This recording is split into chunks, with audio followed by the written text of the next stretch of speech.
ఒక్కటి ఉదాహరణ చెప్పి వదిలేస్తాను. దీపం పెడతాం. ఎందుకండి దీపం?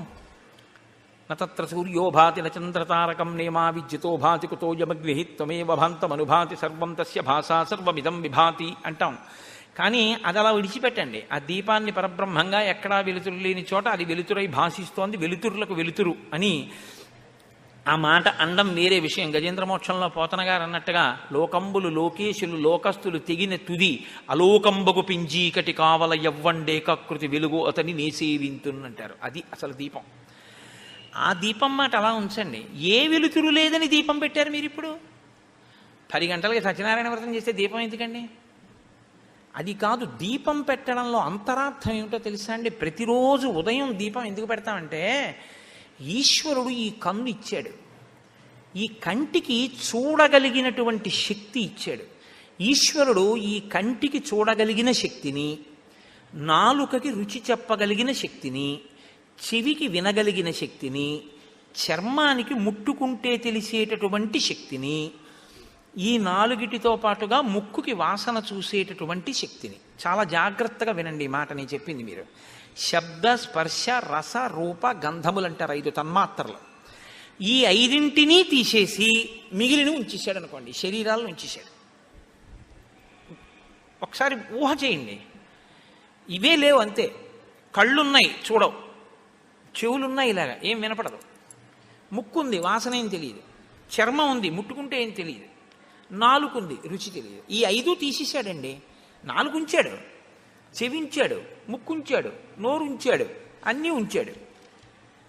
ఇప్పుడు మీకు లోకంలో జలపాతాలతోటి, పెద్ద పెద్ద పర్వత శిఖరాలతోటి, సూర్యబింబం ఉదయించడంతో, చంద్రబింబం ప్రకాశించడంతో, ఈశ్వరమూర్తిని చూడడంతో, లోకంలో ప్రకృతిలో ఉన్నటువంటి అందాలతో మీకేమైనా అనుబంధం ఉందా? మీరు అనుభవించేది ఏమైనా ఉందా?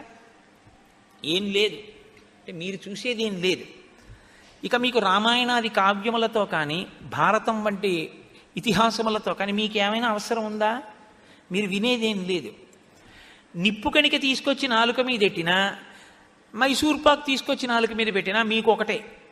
ఎందుకనంటే మీ నాలుకకు రుచి తెలియదు, ఏది తిన్నా ఒకటే. పెంట కుప్ప మీద పేడ తీసుకొచ్చి ముక్కు దగ్గర పెట్టినా అంతే, మల్లె పువ్వు తీసుకొచ్చి ముక్కు దగ్గర పెట్టినా అంతే. కాబట్టి దేని సౌరభము మీకు తెలియదు. నిప్పు కణకణలాడుతున్న నిప్పు తెచ్చి చర్మం మీద పెట్టినా అంతే, మంచు గడ్డ తెచ్చి పెట్టినా అంతే. ఇప్పుడు లోకంలో ఈశ్వరుడు ఎన్ని అందాలు సృష్టించాడో, ఎన్ని రకాలుగా ఇవే మీరు అనుభవిస్తారు మార్చి. బాగా గుర్తుపెట్టుకోండి, దీన్నే మీరు హెచ్చవేస్తారు లోకంలో భోగముల కింద. భోగములన్నీ ఇందులోకే వచ్చేస్తాయి, 5ంటిలోకే. మీరు ఎన్ని చూసినా, బెంగళూరు వెళ్ళానండి అంటాడు, ఏం చేసావు? ఏదో చూసి వచ్చానండి అంటాడు. అమెరికా వెళ్ళానండి, ఏం చేసావు? నయాగరా జలపాతం చూశానండి. ఎన్ని నువ్వు మార్చి మార్చి చూసిన సుఖాలన్నీ దీంతోనే. ఎన్ని రుచులు మార్చి మార్చి తిన్నా దీంతోటే. ఎన్నిటిని మార్చి మార్చి ముట్టుకున్నా దీంతోటే. ఎన్నిటిని మార్చి మార్చి విన్నా దీంతోటే. సమస్త భోగములు ఈ 5ంటిలోకి తీసుకొచ్చాడు ఈశ్వరుడు అనుభవించడానికి. ఇప్పుడు ఈ 5 ఈశ్వరుడు తీసేశాడు అనుకోండి, మీకు అసలు భోగం అన్నది జీవితంలో లేదు. శాపగ్రస్తం. ఈ 5 మీరు తెచ్చుకున్నవి కావు, మీకు మీ తల్లిదండ్రులు ఇచ్చినవి కావు, ఈశ్వరుడే ఇచ్చాడు. ఈశ్వరుడే ఇచ్చి ఇవి బడలిపోతున్నాయి. రాత్రి అయ్యేటప్పటికి చూసి చూసి ఇది బడలిపోతుంది, విని విని ఇది బడలిపోతోంది, తిని తిని ఇది బడలిపోతోంది, ముట్టుకుని ముట్టుకుని ఇది బడలిపోతోంది. మళ్ళీ వీటికి విశ్రాంతినిచ్చి శక్తినిచ్చిన వాడేవాడు. ఛార్జింగ్ అంటారే, బ్యాటరీ డౌన్ అయితే అలా శక్తినిచ్చిన వాడు రాత్రి పడుకుంటే ఈశ్వరుడు. మరి మళ్ళీ పొద్దున్నే వాటిని ఉపయోగించడం మొదలు పెడితే ఈశ్వరుడికి కృతజ్ఞత చెప్పాలా? నువ్వు ఇచ్చావు కాబట్టి కదా ఈ భోగాలను అనుభవిస్తున్నావు. ఒక్కటే చెప్పి వదిలేస్తాను, అన్నీ చెప్పను.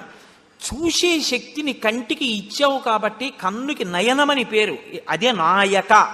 దీని వలన మిగిలినవన్నీ అనుభవిస్తారు మీరు. అదేదో చూస్తారు, చాలా బాగుందంటే కాసేపు ఆగుతుంది మనసు.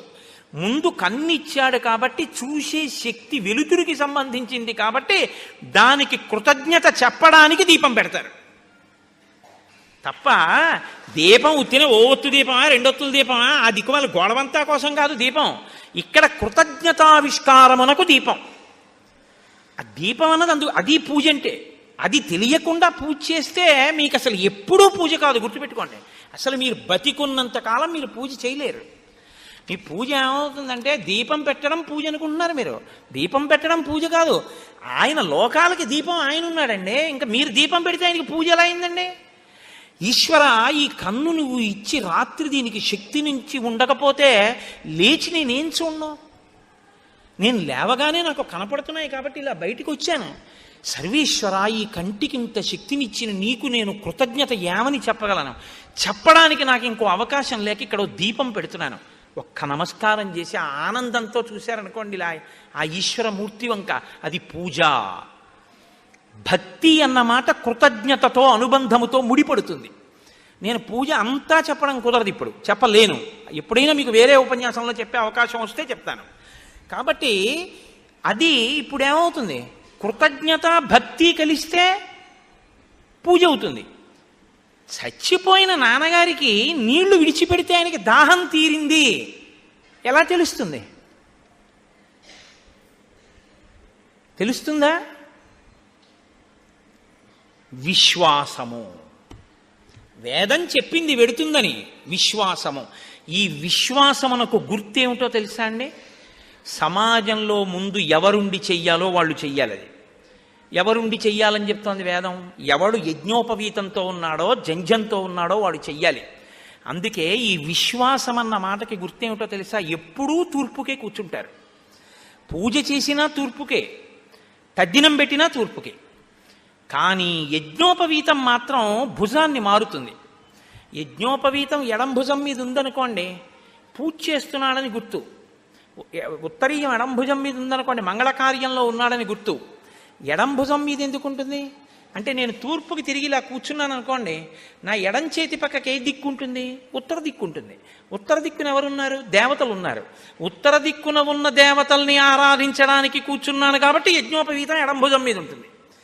నేను పితృదేవతలను ఆరాధిస్తున్నాను అనుకోండి, పితృదేవతలు ఎటుంటారు? దక్షిణ దిక్కున ఉంటారు. దక్షిణ దిక్కు నా కుడి చేతి పక్కన ఉంటుంది. అందుకని యజ్ఞోపవీతం కుడి భుజం మీదకి వెడుతుంది. యజ్ఞోపవీతాన్ని అపసవ్యం అందుకు చేస్తారు. పితృకార్యం చేస్తే కుడి భుజం మీదకి వెళ్ళిపోతుంది యజ్ఞోపవీతం. ఇటువైపుకి తిప్పి వేసుకుంటారు. వేసుకుని తద్దినం పెడతాడు. పితృకార్యము చెయ్యట్లేదు, దేవకార్యము చెయ్యట్లేదు. ఇప్పుడు ఏం చేయాలి నువ్వు? యజ్ఞోపవీతం కుడి భుజం మీద ఉంచకూడదు, ఎడం భుజం మీద ఉంచకూడదు, పూలదండలా వేసుకోవాలి మెళ్ళో.